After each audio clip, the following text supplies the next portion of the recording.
ಹಾಲುಮತ ಸಮಾಜದವರು ಒಗ್ಗೂಡಿ ನಡೆದಾಗ ಮಾತ್ರ ಸಮಾಜ ಸುಧಾರಿಸಲು ಮತ್ತು ಮುಂದೆ ಬರಲು ಸಾಧ್ಯ ಎಂದು ಕರೆಕೊಟ್ಟ ಶ್ರೀ ಸಿದ್ದರಾಮಾನಂದಪುರಿ ಸ್ವಾಮೀಜಿ. ಕಾರ್ಯಕ್ರಮದ ಕುರಿತು ಮಲ್ಲಿಕಾರ್ಜುನ ರಾಜ್ಯಾಧ್ಯಕ್ಷರು ಕುರುಬ ಮಹಾಸಭಾ ಮಾತನಾಡಿ, ಶ್ರೀ ಲೋಕಮಾತಾರವರ ನೆರಳಿ ನಡೆ ರಾಷ್ಟ್ರಾದ್ಯಂತ 2% ಇರುವ ವಿವಿಧ ಹೆಸರುಗಳು ಇರುವ ಕುರುಬರೆಲ್ಲರೂ ಒಗ್ಗೂಡಿ ಮತ್ತೊಮ್ಮೆ ದೇಶವನ್ನು ಮುನ್ನಡೆಸುವ ಕೆಲಸಕ್ಕೆ ನಾವೆಲ್ಲರೂ ಮುಂದಡಿ ಇಡಬೇಕಾಗಿದೆ. ಈ ದಿಸೆಯಲ್ಲಿ ಪ್ರತಿ ರಾಜ್ಯಗಳಲ್ಲಿ ಹೋಳ್ಕರ್ ಇವರ ಇತಿಹಾಸವನ್ನು ತಿಳಿಸುವ ಮೂಲಕ ಎಲ್ಲರೂ ಒಗ್ಗೂಡಬೇಕಾಗಿದೆ ಎಂದು ಸಮಾಜಕ್ಕೆ ಕರೆ ಕೊಟ್ಟರು. ಕಾರ್ಯಕ್ರಮದ ಅಧ್ಯಕ್ಷತೆ ವಹಿಸಿದ್ದ ಶ್ರೀಮತಿ ರಶ್ಮಿ ರಾಜಶೇಖರ್ ಹಿಟ್ನಾಳಿ ಅವರು ಕಾರ್ಯಕ್ರಮವನ್ನು ಉದ್ದೇಶಿಸಿ ಮಾತನಾಡಿದರು. ಅಹಿಲ್ಯಾಬಾಯಿ ಹೋಳ್ಕರ್ ಅವರು ಒಂದು ಶಕ್ತಿಶಾಲಿ ಮಹಿಳಾ ಆಡಳಿತಗಾರತಿ. ಅವರು ಧಾರಾಳತೆ, ನ್ಯಾಯಪ್ರಿಯತೆ ಮತ್ತು ಆಡಳಿತ ನೈಪುಣ್ಯತೆಯಿಂದ ಜನರಿಗೆ ಮಾರ್ಗದರ್ಶನ ನೀಡಿದರು.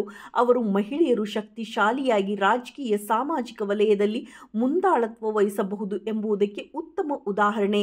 ಇದು ಇಂದಿನ ಯುವತಿಯರಿಗೆ ಪ್ರೇರಣೆಯಾಗಿದೆ. ಅದೇ ರೀತಿ ವಿದ್ಯಾರ್ಥಿನಿಯರು ಕೂಡ ಅಹಿಲ್ಯಾಬಾಯಿ ಹೋಳ್ಕರ್ ರವರ ಗುಣಗಳನ್ನು ಅಳವಡಿಸಿಕೊಳ್ಳಬೇಕೆಂದು ಕರೆ ನೀಡಿದರು.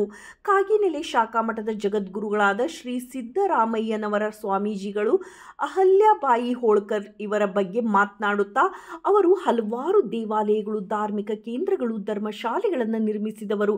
ಇವರ ಕಾರ್ಯಗಳನ್ನು ಸ್ಮರಿಸುವ ಮೂಲಕ ನಾವು ನಮ್ಮ ಸಂಸ್ಕೃತಿಯ ಭವ್ಯತೆಯನ್ನು ಉಳಿಸಬಹುದು ಎಂದು ತಿಳಿಸಿದರು. ಮತ್ತು ಅವರ ಜೀವನ ಕಠಿಣ ಪರಿಶ್ರಮ, ಪ್ರಾಮಾಣಿಕತೆ ಮತ್ತು ಜನಸೇವೆಗೆ ಸಮರ್ಪಣೆಯುಳ್ಳದ್ದು.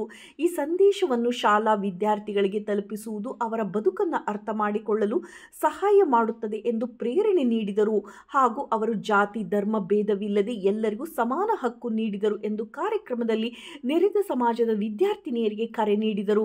ಶ್ರೀ ಲೋಕಮಾತಾ ಪುಣ್ಯಶ್ಲೋಕ ಅಹಿಲ್ಯಾಬಾಯಿ ಹೋಳ್ಕರ್ ಇವರ ಜನ್ಮದಿನದ ನಿಮಿತ್ತ ಹಮ್ಮಿಕೊಂಡ ಪ್ರತಿಭಾ ಪುರಸ್ಕಾರ ಕಾರ್ಯಕ್ರಮಕ್ಕೆ ಸುಮಾರು 200 ವಿದ್ಯಾರ್ಥಿನಿಯರು ಸನ್ಮಾನಗೊಂಡು ಪ್ರೈಸ್ ಮನಿ ಪಡೆಯುವುದರ ಮೂಲಕ ಸಂತೋಷಗೊಂಡರು. ಈ ಕಾರ್ಯಕ್ರಮದ ಅಧ್ಯಕ್ಷತೆಯನ್ನು ಶ್ರೀಮತಿ ರಶ್ಮಿ ರಾಜಶೇಖರ್ ಹಿಟ್ನಾಳ್ ಇವರು ವಹಿಸಿದ್ದರು. ಶ್ರೀ ಮಲ್ಲಿಕಾರ್ಜುನ್ ರಾಜ್ಯಾಧ್ಯಕ್ಷರು ಕುರುಬ ಮಹಾಸಭಾ ಇವರು ಪ್ರಾಸ್ತಾವಿಕವಾಗಿ ಮಾತನಾಡಿದರು. ಕಾರ್ಯಕ್ರಮದಲ್ಲಿ ಕೆಲವು ತಾಯಂದಿರು ತಮ್ಮ ಮಕ್ಕಳ ಗೌರವ ಸನ್ಮಾನವನ್ನು ಕಂಡು ಆನಂದ ಬಾಷ್ಪವನ್ನು ಹಾಕಿದ್ದನ್ನು ನೋಡಿದಾಗ ಈ ಕಾರ್ಯಕ್ರಮ ಮಾಡಿದ್ದು ಸಾರ್ಥಕವೆನಿಸಿತು ಎಂದು ಈ ಕಾರ್ಯಕ್ರಮದ ರೂವಾರಿಗಳಾದ ಶ್ರೀ ಮಲ್ಲಿಕಾರ್ಜುನ್ ರವರು ತಿಳಿಸಿದರು.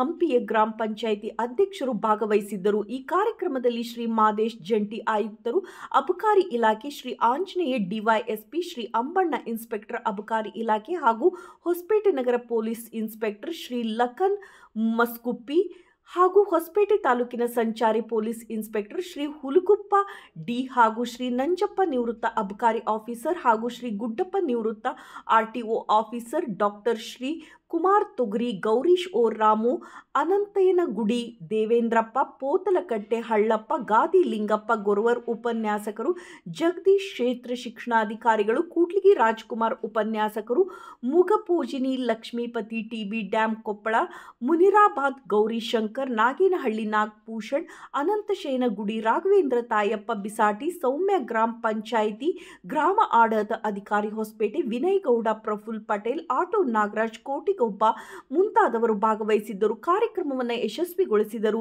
ವಂದಾರ್ಪಣೆಯನ್ನು ಶಿವಲಿಂಗಪ್ಪ ಅವರು ನೆರವೇರಿಸಿದರು. ಸ್ವಾಗತವನ್ನು ಶ್ರೀ ಹನುಮಂತಪ್ಪ ಎನ್ಕೆ ಇವರು ನೆರವೇರಿಸಿದರು. ಕಾರ್ಯಕ್ರಮವು ಭಾನುವಾರದಂದು ವಿಜಯನಗರ ಜಿಲ್ಲೆಯ ಹೊಸಪೇಟೆ ನಗರದ ಒಳಾಂಗಣ ಕ್ರೀಡಾಂಗಣದಲ್ಲಿ ನಡೆಯಿತು.